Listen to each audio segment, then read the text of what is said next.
Good afternoon, everyone. My name is Tracy Turner. I am Director of Events and Engagement for 1776. I want to welcome you to today's program, Aligning Your Tech and Business Strategies with Bhairav Patel. We'll be hearing from him in just a moment, but first I have a little bit of housekeeping I'd like to take care of. During the program, please feel free to either introduce yourself in the chat or post any questions in there. We'll try and plug them in during the program. As well as letting you know, if you registered for the program through Eventbrite, we do have your email information, and we will follow up later today with a copy of the recording today and the slide deck, PDF version of today's slide deck. If you join the program with just the link from Eventbrite, please add your email into the chat, or you can email me at tracy@1776.vc, and we'll make sure to include you when we send out today's information. If you are new to 1776, we are a network of shared workspaces in the Northeast Corridor, which includes Philadelphia, New Jersey, and our newest campus we opened in April in Indianapolis. We offer incubation and accelerator services, and included with your membership are mentorship, workshops, programming like what you're enjoying today. We believe in the power of communication and collaboration, and we like to say that we are a platform for possibilities. And today is for our Startup Sprint series promo. If you attend at least one event in our 8-series 4-week workshop, you will receive 1 month free of a network membership when you join. And if you'd like more information about that, I will post my email address once again in the chat. And now I would like to turn it over to Mr. Patel to start today's presentation. Hi everybody, my name is Bhairav Patel. So I'm actually based in London, as you might tell from my accent. I'm just about to share my screen now. So let's do that. So Tracy, can you see my screen? Yes. Excellent. All right. So today I'm going to talk to you about aligning your tech and business strategy. So let me give a little bit of background about myself, who I am, and why I feel I can talk about this subject. So I've been a CTO for the last 15 years. I guess I've been in tech for over 20 years. So I started off my career at PwC and then IBM, and then in the mid-2000s, I became the CTO for a large e-commerce website, and then since then moving into fintech and being CTO for businesses around the world. And so we have started a company called Atom CTO, Atom Ventures. It's myself and a group of people that I've worked with for a number of years. We provide virtual CTO services, and we work primarily with early stage businesses, so pre-seed, seed, Series A startups that don't necessarily have a tech person on board, and we help them develop the roadmap strategy and build technology as and when needed. So really what I'm going to speak to you guys about is what we do on a day-to-day basis with the startups that we work with and that we advise. So what's the process of aligning your business and tech strategy? So let me just, so the first step obviously is understanding your business strategy, understanding your business model, right? So what is your business doing? Who are you serving? What are the milestones for the business over the coming years? And then understanding your business processes. So what are the value chains within the business? What are the different things that people are doing and the different processes, no matter who they are, whether they're customers, vendors, other types of stakeholders. And then from that, once you've got an overall understanding of what your business does, how it operates, where the revenue is coming from, where the costs are going, you can then start figuring out your tech strategy. And what I'm going to go through is a number of the core components that you need to think about when you build your tech strategy, and how you can then layer in the business process that you have in with these components that I'm going to talk about regarding your technology, and then out of that will come a roadmap for your tech business. Sorry, tech roadmap for your business. So let me start off with the obvious, really, which is the business model. So I'm not sure how many of you are necessarily familiar with the business model canvas.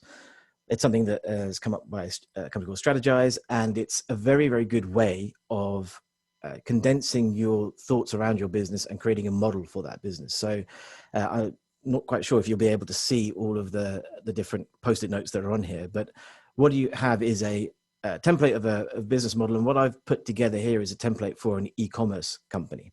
And again, so the idea is that we'll walk through this as a part. So we'll walk through this business, identify some of the needs for that business, and then talk about how we would build that tech strategy for that kind of company. So if you've got an e-commerce business, this would relate in some respect, but a lot of all of the principles I'm going to talk to you about aren't, they can be transferred to any type of business that you have. So within the business model canvas itself, you need to identify a number of key things. So you've got your key partners. So who are the people that you'd be working with to deliver the goods and services that you want to deliver? What are the key activities of your business? So what are you actually going to be doing? What are the key resources that you need? So if you have a product and service, what kind of resources do you need in order to deliver those products and services? On the right-hand side, you'll see customer segment. So who are your actual customers? Who are your target audience? What kind of relationships are you going to have with those customers? How are you going to communicate? So there's channels. How are you going to communicate with them? And then when you bring together your activities, the customers, you can start bringing together what we call the key propositions. So what are you proposing to your customers that will be different for them so that they come to you and buy from you rather than someone else? And then underneath all of this is cost structure and revenue streams. So how is your cost structure built? And then how are your revenue streams coming in? So this is all basic stuff when it comes to building a business model. So if let's say, layer over this an e-commerce business. So for example, in this e-commerce business, we're going to be selling online cosmetics. And my customer segments are going to be men between the age of 20 to 45 and women between the ages of 16 and 60. So who would be the key partners in delivering the online cosmetic store? Well, I'm going to need beauty product suppliers. I'm going to need affiliate partners. I'm going to need bloggers. I'm going to need to deliver the goods. So I'm going to need logistics companies. I'll also need to do advertising. So some of the partners will be people like Facebook and Google. And then, I've got a little box here that calls box manufacturers. So it's kind of some of the things that you need in order to run the business. So when we're looking at channels, how do we go out to those customers? How are we going to reach those customers? We'll be looking at them through, say, like a website. We've got social media channels, Instagram, Facebook. If you're looking at the key activities, you'll be doing things like brand awareness campaigns, online campaigns. You'll be trying to create effective logistics and warehousing and building effective partnerships. These are the things you'll want to do in order to grow your business. When you're looking at the resources, it's things like warehouse space. You'll need obviously a tech team to build the online platform. You're going to need customer service in order for you to liaise with your customers. And so when you're bringing in the key propositions, I kind of gone through this very quickly, but if you think about all of those different aspects, what are you really proposing to your customers? You're saying, okay, I want to have a store that is selling quality brands online where you can find the best price. You can deliver fast and free. We may have no transaction fees. It may not be no delivery fees. These are the propositions that we're giving out to our customers in order for them to come and buy from us. So I hope that makes sense. Essentially what we're saying is as part of your business, you need to obviously understand what are the drivers for your business and why people are actually going to buy from you. And also, what are you doing within that business to ensure this? So once you've done that, the next stage is really to define your processes. So this is a framework that we use. Is actually, it's kind of an adapted thing. There's something called the Zachman framework, which is used when you're building technology. This is an adapted version of that.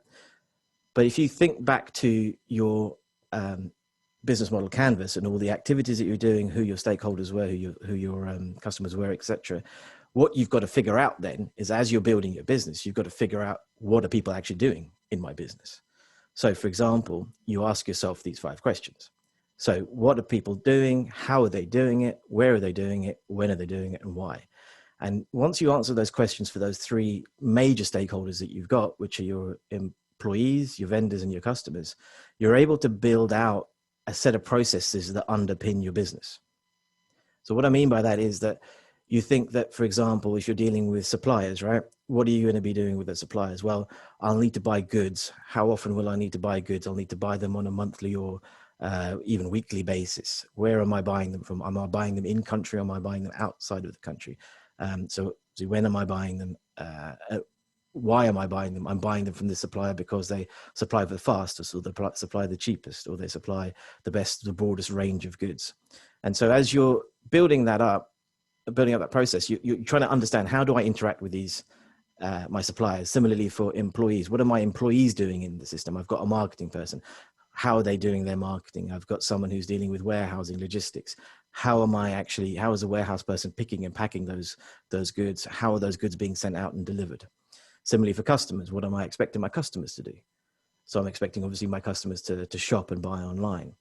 So this builds up quite a rich palette of activities within the business. And you then what tech needs to do is support those activities. So I've spent a fair bit of time talking about the business. One thing I kind of skipped over, which I'll go back to quickly here, is that within your strategy, you'll have obviously, so you'll identified your plan, but within your actual business strategy, you'll have set a vision, a mission. So we want to be the best online retailer for cosmetics in the United States or globally. That might be your mission.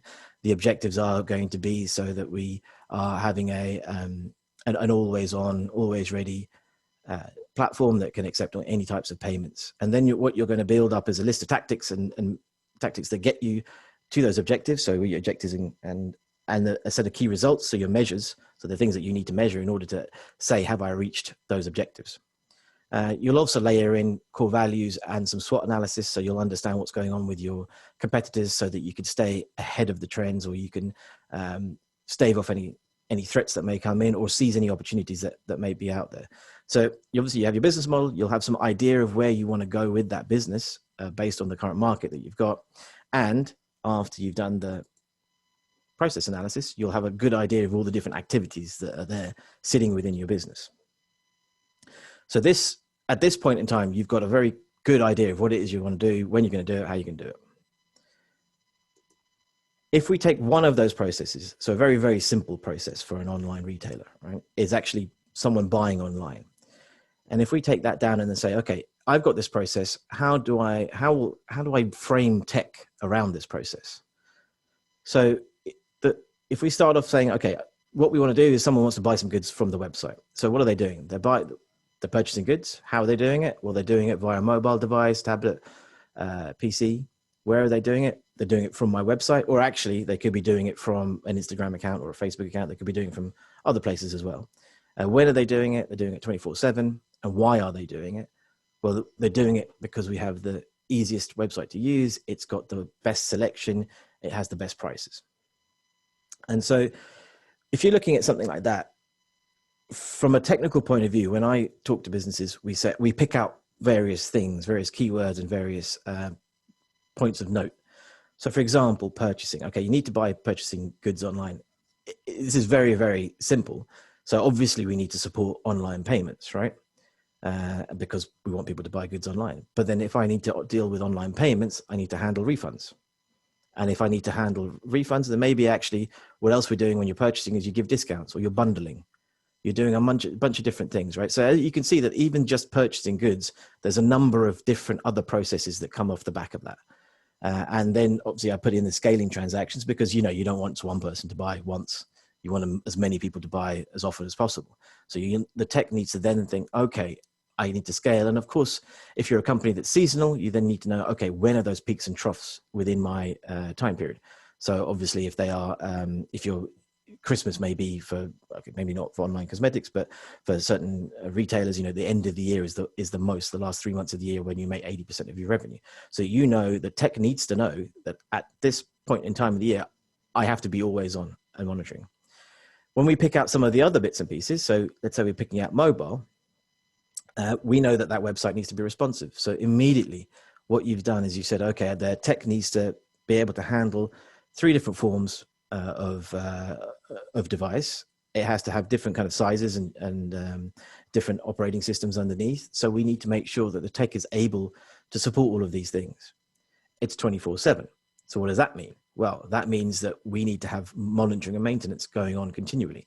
The tech needs to be able to work around the fact. So what we need to do is, if I need to maintain my system, if I need to do updates of the system, we need to pick a period of time that those updates can be done. I need to constantly monitor the website. I need to make sure that it's always up, or I need to know how people are using it. Are there issues with people leaving empty baskets? So that I can go back and ensure, is it a problem on the system? Is there a problem with the payment method? Am I monitoring the amount of money going through different types of payment methods? So all these different things, again, they branch out of very simple requirements. They branch out into a lot of various tech requirements. So even if we take the last one, which is easiest, cheapest and best, well, what does easiest mean? I mean, easiest is a relative term, right? But really what you're looking at here is you're looking at a great design. So not only does your website have to be responsive, it has to be very easy to use. So it has to have good UI UX. Now, this is not always the same. Like, these principles here don't have to be there for every single business, but this is specifically for, let's say, this online commerce business. It may well be that your product is a B2B business, so it doesn't need to be 24/7. It may not need the most amazing UI UX because the market standard isn't that high. You just need something that works and is easy enough to use. It doesn't have to look as beautiful as, like an Airbnb type app. When you're looking at cheapest in this example, what it means is the tech has got to be able to support that part of your business model. So you can't buy and you can't spend the most on tech. You can't, in order for you to keep your costs down, you're going to have to find a cost-effective way of developing technology.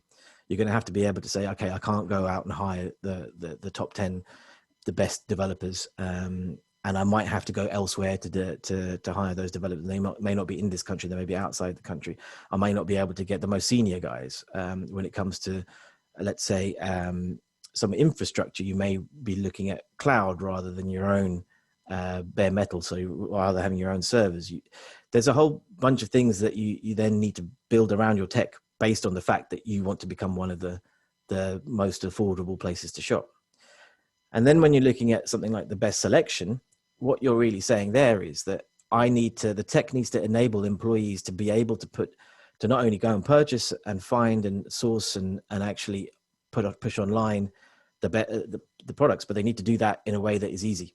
And so we need to make sure that when when purchasers go out and buy new products, new brands, that those brands can easily be fitted into the platform, and we're not having to reshape and rework things because we've suddenly got a new brand or a new product in. Bhairav, we did have a question from the chat. Michael brought up, and I think the answer might be it depends. But his question was, from the point of view of the business owner, is it better to buy, make, or lease these types of services? So it does depend, right? So a lot of it depends. So, okay, so when we talk to startup founders, what we try to encourage is don't build tech until you know what you need to build, right? So the whole point of what I was saying around business processes and the business plan is one aspect of it all. But actually, when you're operational, right? So when you go through your operations, you might find that those operations, what you think is your process, may change as you get out into the market and actually start dealing with customers. So what you think may be the best way to purchase online might actually not be the best way to purchase online, and you might need to change things. So what we tend to say is try and build as little as possible until you know that you're certain in the way that it needs to work. And especially for things like back-end systems, so administrative systems where you're dealing with customer service or whatever it is, we always try to say, do manual processes, and this is actually a point I'm going to get onto the next slide. Work on your manual processes as long as they don't impact the rest of your business, in the sense that things don't slow down, you're able to scale, right? Until you hit that point where you understand what are the ways in which we need to work in order to support the business. Until you've got those processes defined, try to build as little as possible. So I'll give you a good example. I was CTO for a fintech business, and we were doing online invoice financing. So we had a fairly big processing department, and that processing department was onboarding suppliers that wanted finance, and then looking at their invoices to check that those invoices were valid and real, and calling up the customers who were the debtors, are the people who owed the money, to ensure everything was real. And we tried to do as much of that as manually as possible.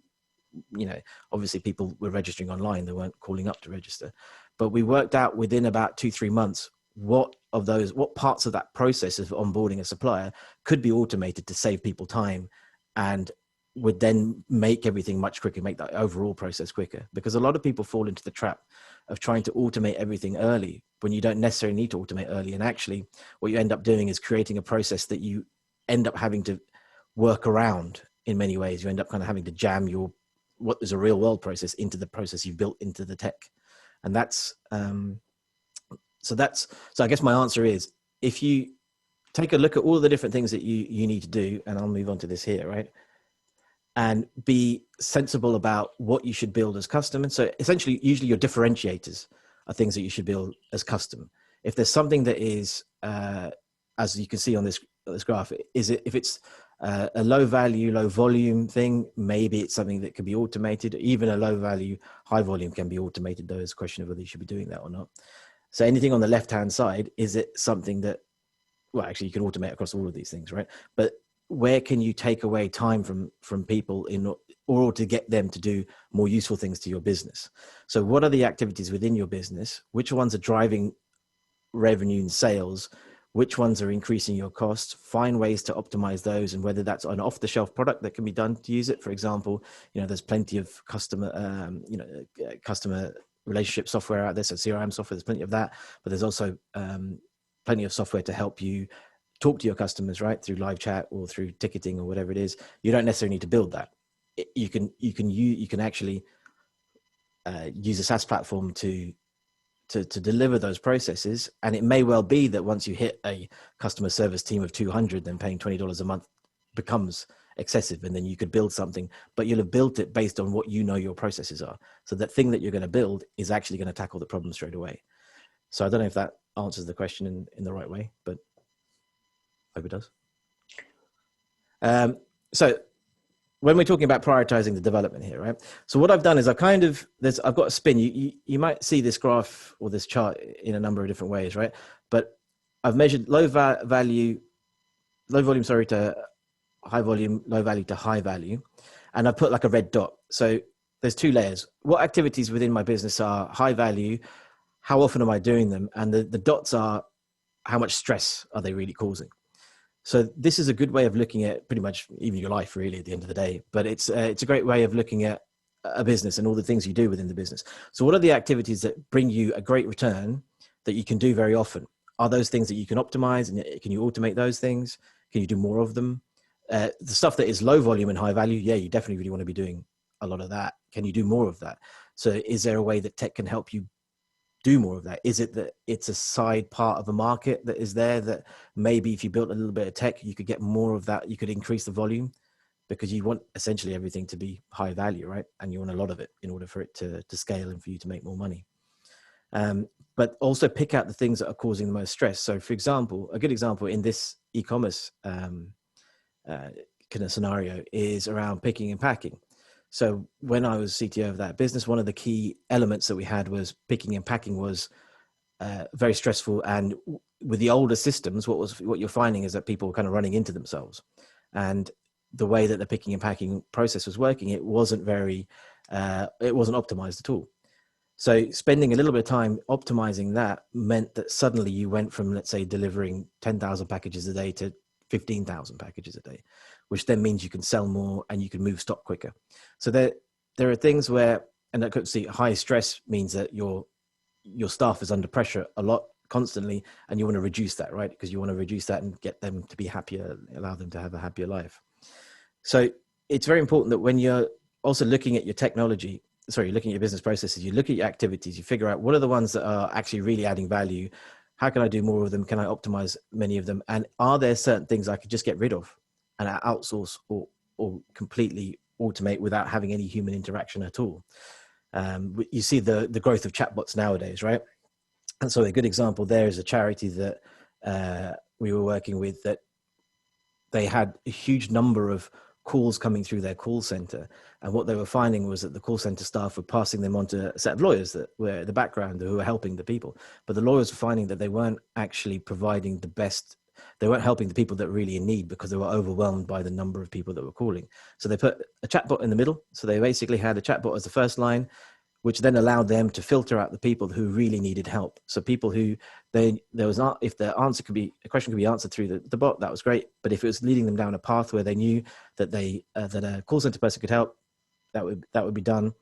they'll go straight to the call center. Otherwise, they'll go straight to a lawyer. And what that meant was that the lawyers were really dealing with people who needed help at that point in time. That was a simple thing that was done, but actually allowed the impact for those lawyers to be much bigger. So that's essentially what I'm trying to say there, is that look at your activities, concentrate on the things that bring us high value. If there's stuff that you can do that you're doing a lot of and you can free up some of the time of your staff. So one of the changes we made in the financing company was we had 20 people working, and each of them had a single task, that the same task for all of the different suppliers. It took them on average 10 minutes a day. So then you can save 200 minutes a day by implementing a small change there. And then that really allows those people, it's small per individual, but it's massive per company. So that's what you want to start looking at, and figuring out, are those certain items there that you can optimize. So now I'm actually going to start talking a bit more tech, because I realize I haven't talked much tech. So before we get into the creation of the tech strategy, and I realize I'm throwing a lot of information at you, but you've got the business, you understand how your business works, right? Now you've got to think from a tech perspective, right? So a lot of the areas that I'm going to mention here are things that you don't necessarily need to dive into deeply from day one as a startup. You don't necessarily need to think about scaling to 1 million customers on day one, because you're not going to go, well, hopefully you will do, but you're most likely not going to go to that rate straight away. You want to think of it in batches, right? So if I go through each of these components and give a little bit of a flavor around them. If you're looking at risk and resilience, you've got to understand, what are your business risks? So you've identified your business plan, your resources, who the key stakeholders are. You've also identified your business processes. Out of all of those things, what provides the biggest risk for you if those processes fail? So for example, a good example is if the website's down, it's huge, because no one can purchase, right? And unless you've got a store where people can go to pick up the goods, you're not going to make any money. So your risk is huge. Your risk is high there. So you need to identify those areas of the business that have high risk, and the technology needs to be able to, if you're especially dependent on that technology, that you need to make sure that you're putting that money and effort behind minimizing those risks and mitigating those risks and increasing resilience within your business. So what you're trying to do to say is that, okay, if a website is down, how quickly can I respond? How quickly can I, depending on the severity of the issue, are there ways to keep trading if the website is down? Can I go to the phones? Can people call us? What can be done, right? Can we switch up another website which just has a landing page? Whatever it is that you need to do. So your tech strategy needs to identify your business risks and try and protect them, mitigate them as far as tech can do that. When you're looking at operations, productivity, and monitoring, again, I kind of touched on it with the business process prioritization. Really, what your tech has got to do is look at internal IT as well as external IT, right? You're not just thinking about your customers, you're thinking about internal employees, finance, for example. How should your accounting be done?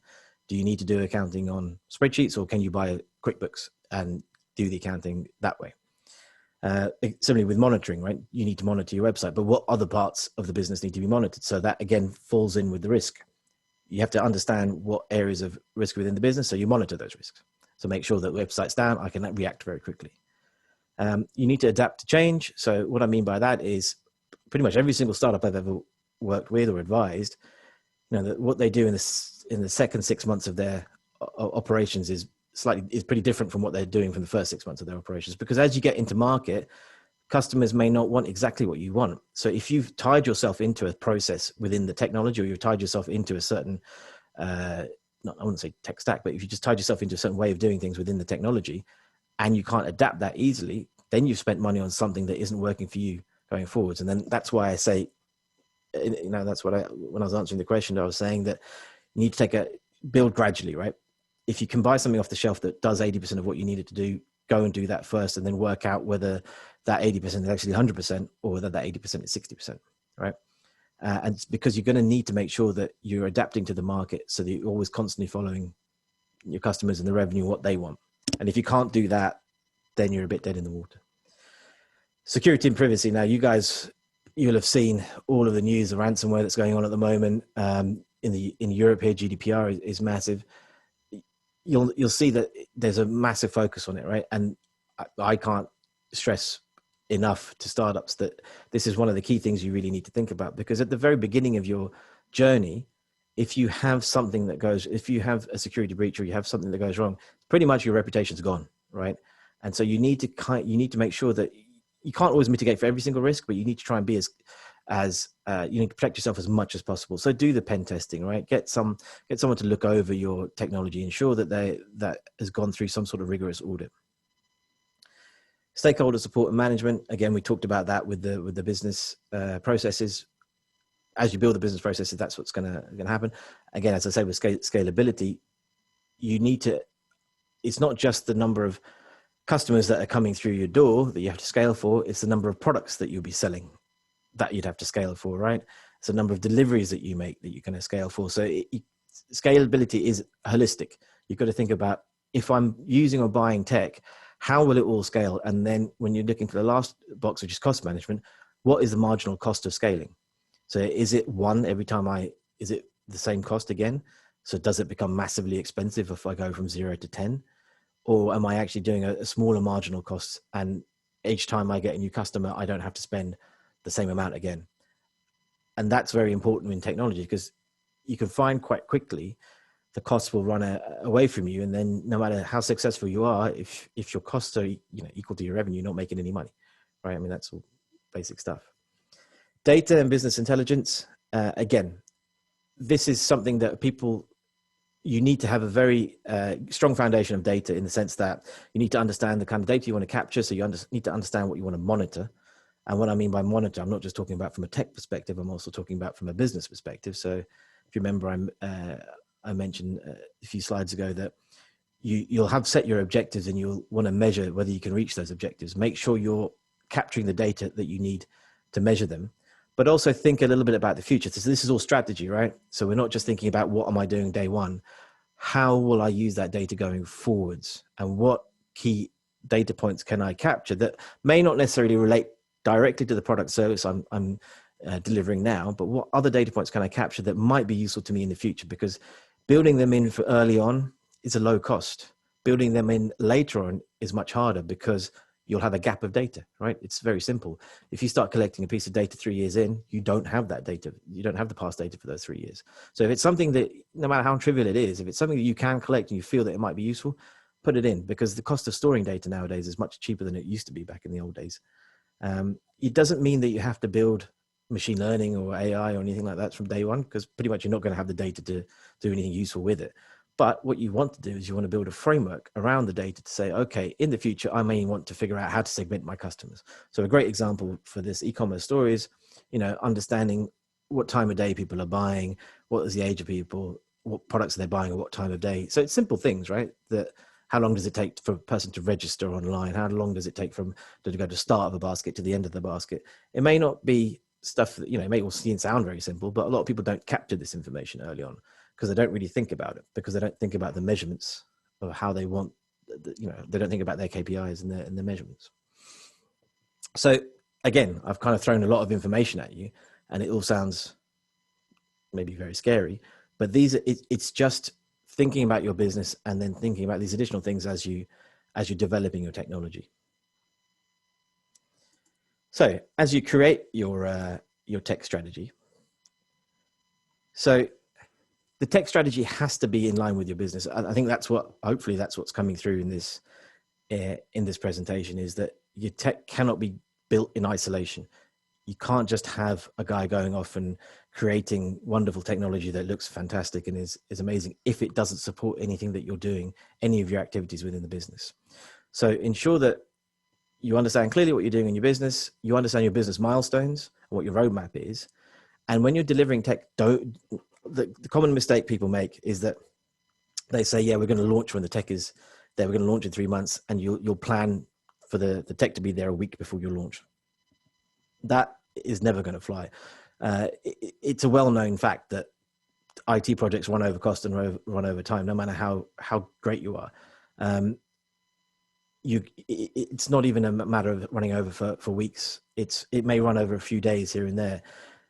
Try to plan in that contingency. Start early. Do the planning early. Understand if you've got a milestone of, let's say you're an ed tech and you want to you want to launch as soon as the school's open, make sure you're launched a couple of months before, right? It sounds, it sounds sensible, and it sounds like I might be teaching you to suck eggs, but a lot of people that we meet just don't do this, and they try and do everything all at once and in one big bang, and they put in a lot of marketing money, and they do all of these kinds of things, set deadlines, line everything up, and then the tech is 2 weeks late and everyone's scrambling around.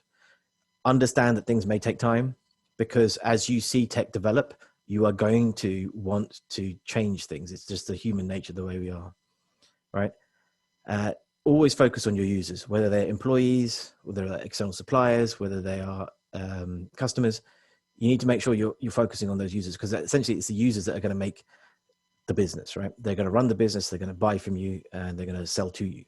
So make sure that those touch points are there, that they can understand exactly how it is that you're working, and try and do all of the training as part of your tech roadmap and strategy, and actually as your rollout. Always consider ROI, right? So this is one of the things I always find quite interesting when I'm talking to startup founders, is that there's very little work done on return on investment. And oftentimes, as I said to you guys before, I always try and focus on developing less tech to begin with, because you don't always need the bells and whistles. So often that we find that when we build technology and we launch it and we think we have a killer feature, it's not a killer feature. It's not something that the market wants. Actually, the thing that you think is just a boring feature is what they really want. So really think about the return on investment. Think about your activities. Think about what the margin is. What will it bring to you? Do you really need it to make a sound every time you buy something? Do you know what I mean? It's like, are these things necessary? Because everything takes time to develop, and there's a cost to it, because there's a cost of development, there's a cost of testing, right? And the cost of hosting, depending on what it is. So just make sure that you keep in mind your return on investment as you're developing your tech strategy. You know what your business roadmap is going to be. Do you need to build everything in order to go live with that business, or can you go with a slightly less amount of tech, just to ensure that what you spend is actually going to be useful for you, and then spend when you know what you really need to build, right? There's when I say don't measure in lines of code or time to develop, people do ask me, how do you measure the success of the team? And I always say it's the success of the business, right? If your tech team is aligned with your business, then your business is thriving. Your tech team's doing a pretty good job, right? If your business is struggling, then your tech team is really not doing a great job. And oftentimes I walk into some of the larger corporations that I go into, and you'll see that tech has diverged massively from business, because the strategies have gone in opposite directions, simply because tech has decided to go off and do its own thing and hasn't aligned itself with the business. So you don't need to necessarily measure tech separately. Of course, within a team itself, you want to measure productivity, and you want to measure how people are, how the quality of code that's coming out. That's a slightly different thing. But when it comes to your business, your tech should be in line with your business. And if your business is thriving, it's most likely that the tech you're using is helping you thrive.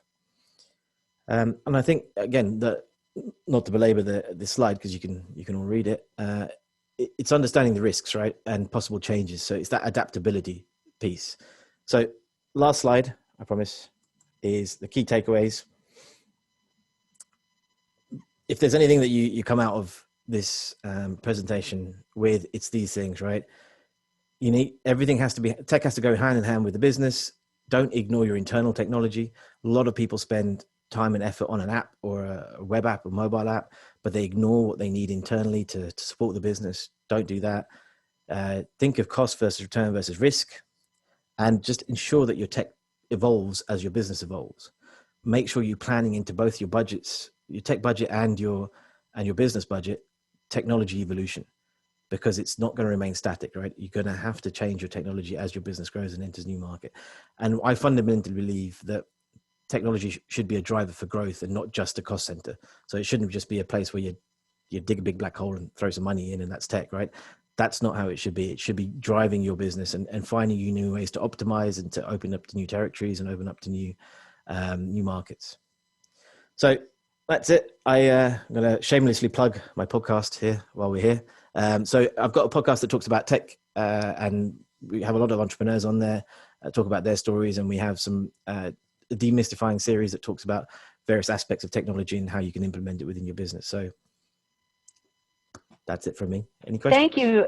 I want to just jump in really quickly before we start with questions, and then I will encourage everyone to unmute and ask any questions that you may have. But you referenced that big black hole, and that's the great advantage of being a member of 1776. First and foremost, you receive mentorship from folks like Bhairav Patel, who is one of our members and partners of 1776. We also have a perk and discount program that's available to members only, and it includes a lot of the things that we talked about today, like data management, analytics, bookkeeping, workflow processes, sales, customer engagement, and your digital presence. And you can receive free consultations, discounts, or subscription benefits if you take advantage of that perk program when you join 1776. That was my shameless plug. We're all about shameless plugs here today. So if anybody has any questions, please feel free to unmute yourself. Otherwise, we'll do our ending statements and let you all get on with the rest of your day. Any takers? All right, fair enough. There was a lot of information here. We will be sharing the slide deck and the recording with you and all registrants later on this afternoon. Thank you so much, Bhairav. We always enjoy seeing you. You're a great resource for 1776 and the community. And I want to thank you for today's presentation, and we'll see you next time. It's been a pleasure. All right, bye everyone.